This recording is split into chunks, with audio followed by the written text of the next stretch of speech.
Hello and welcome back. It's Lois here from Lois and Morgana Davidson Art. Today I'm going to be showing you how I painted this loose landscape. It's late summer, early autumn, where the grasses are just beginning to sort of turn, and there's some hints of brown and gold in the trees here and there. And today I'm featuring the dry brush field in the mid and foreground, which hopefully suggests an empty field that's just been sort of ploughed, ready to sit fallow for the winter. But just before the demo, just to plug my book, Landscapes in Watercolour, Techniques and Tutorials for the Complete Beginner. It's now available to buy from all good bookstores, and if you're interested in taking a look, I'll leave a couple of links in the description below. Okay, then let's get back to the demo. The first thing I did was just to sketch out my idea on paper. And so I've got a distant tree line and then coming forward with a few other little tree lines and hedgerows. And then I've got my large field, which I'm going to use to show you how to create these dry brush effects of this sort of empty ploughed field, and then some grasses in the foreground. If you'd like to have a go at this, then pause the video here and take a screenshot of the sketch, and then you can refer to that or copy it in your own painting. I'm going to be starting off using the wet in wet method, mostly for the sky, and so using my large wash brush, which is a Princeton Aqua Elite 1.5 inch mottler, but any large wash brush will do. I'm wetting the sky with horizontal brush strokes, and then I'm going to take a little bit of water down into the landscape, not too much though. And then I'll begin to paint the sky, first of all with a bit of raw sienna, a tiny bit of burnt sienna, to add the impression or suggestion of some clouds near the horizon. This is Windsor blue. It's quite fierce, so try not to use it too strong.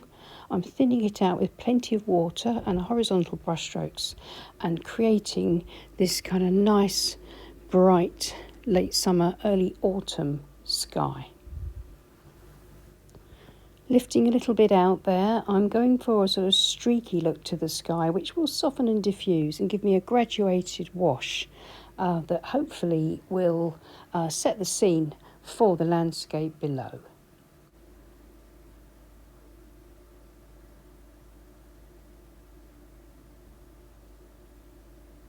So that's the sky finished. I'm not going to touch it again and just let it soften and diffuse.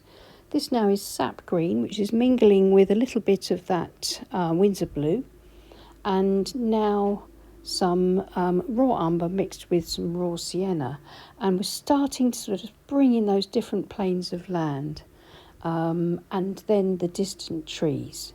I'm using perylene green and sap green, and I shall build up the landscape and my distant and mid-ground trees and hedges simply by following the sketch, which created a road map so I can see exactly where my loose brushwork needs to go in order for me to just create the suggestion of this landscape rather than overtly painting detail.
You can see that I've painted a sort of a greeny brown wash running from the foreground through to the midground with horizontal brush strokes. This will be the base for my empty ploughed field, which I'll paint using the wet on dry method later on. So I'm continuing to build up my hedgerows, just dabbing in a few little darks here and there. Something and nothing. Loose watercolour painting is all about just building up the suggestion of the scene. And you can see in the foreground I've just mixed up mixes of all my paint and just sort of dashed it on into the foreground following my loose pencil sketch. And we'll come to that a bit later and try and build up and increase the suggestion of a bit of detail there. But first I'm etching through the damp paint for these midground trees and creating a couple of little trunks, scraping back to the white of the paper with the palette knife. A nice simple, loose, effective way of showing these trees without painting detail. And then quite a rich mixture of perylene green with a bit of sap green to paint in this foreground tree. And now back to the foreground and etching through this lovely rich tangle of paint to try to suggest all these natural windswept grasses growing up in the front or the foreground of the painting. Trying to get the direction of the grass to sort of lead the eye across into the rest of the painting, and now using my size 14 Escoda Perla brush and putting in some burnt sienna dabs here and there just to bring that slight touch of colour change into the trees that suggests early autumn. I'm now going to sprinkle a little bit of ordinary fine ground table salt into the foreground where the paint is just damp, and I've laid my board flat because I don't need the paint to diffuse anymore. So I'm just sprinkling the salt in, and the salt should create some really pretty effects in the damp paint. And then a finishing touch for this first layer, dragging some horizontal brush strokes across to paint in that final plane of land using sap green and raw umber. That's a little bit bright at the moment. I want it much paler than that, so I'm going to use a clean damp brush in a moment, and I'm going to lift out a bit of the colour there.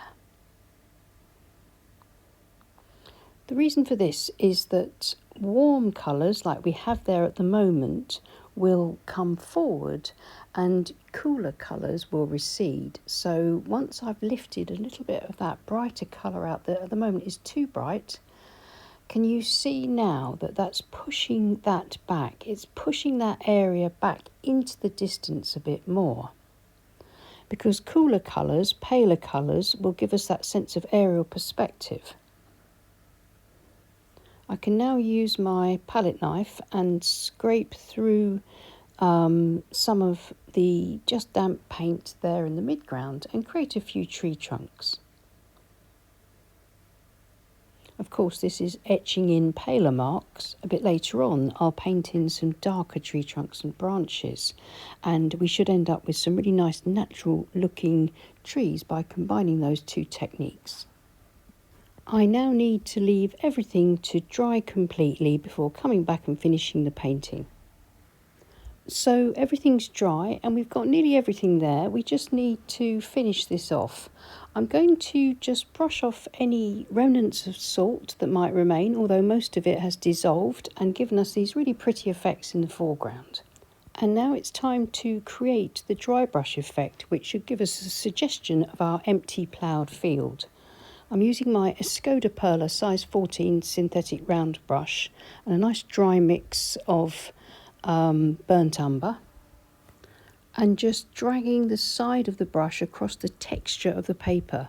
I'm using Saunders Waterford cold press watercolour paper, which has a nice texture, and you can see by keeping my brush at a shallow angle and using a very dry mixture of burnt umber, I think it is, or it might be sepia, just a nice dark brown, I'm creating this lovely ploughed field effect.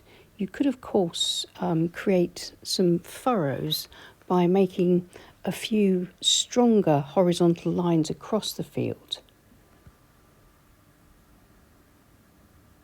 I think the dry brush is really effective here, and it's definitely a technique that's a little bit hard to sort of master to start with for beginners, but once you get the hang of it, you'll find it's such a handy way to suggest texture and so many other things in watercolour painting.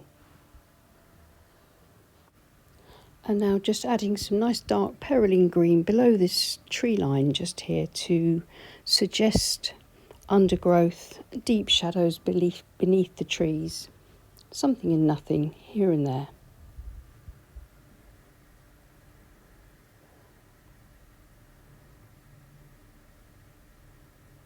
Just negatively painting around some of the marks that I made earlier.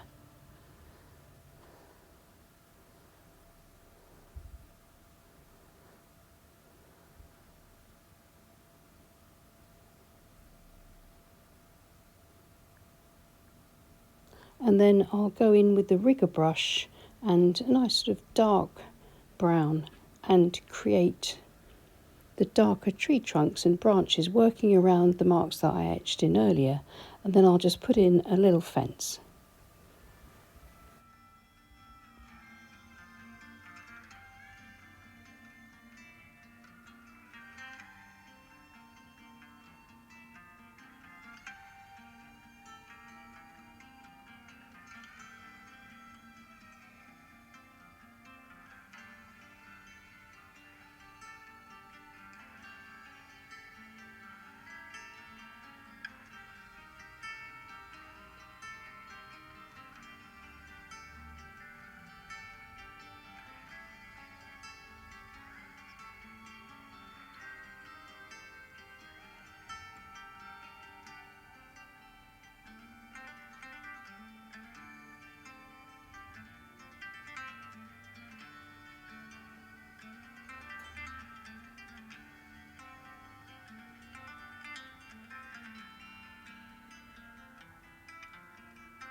And now continuing with the rigger brush and the same colours, I'm going to just put in some harder, crisper marks and darks into the foreground, just to bring together the foreground impression of these flowers growing up on the edge of the field.